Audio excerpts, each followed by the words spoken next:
Constitution that read that the debts under the Confederacy are continued under this Constitution.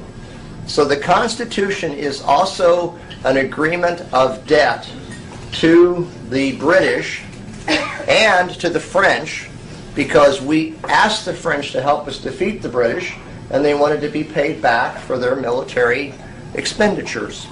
So we basically were broke when we became a country.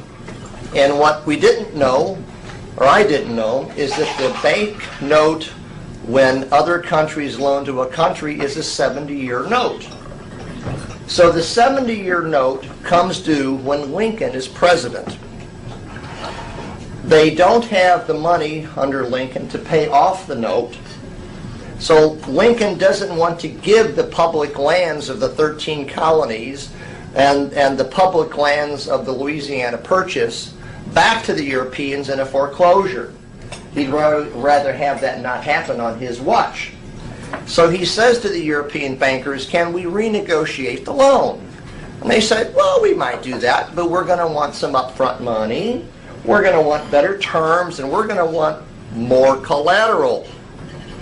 Under Lincoln, there were now 34 republics, many of which were not, part of the original 13, weren't part of the Louisiana Purchase. And he went to them because what the European bankers wanted was they wanted the public lands of all 34 republics to be held as collateral against the new national debt for the next 70 years.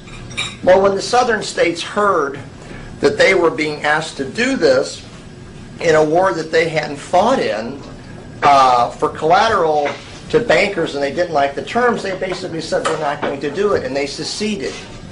The real reason for the Civil War and the secession of the states was over the collateralizing of the public lands of those republics. Slavery might have been an issue and various other things. State rights was involved in it, but it was really over the collateralizing of the public lands, and they weren't going to do it. They were done. They were done being pushed around by basically the international bankers.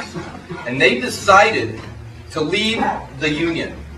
And they had every right to do that because they were sovereign individual nation states. They had the right to leave or break the contract, because that's what the Constitution was. They call it a compact, but ultimately it was just a contract between the states.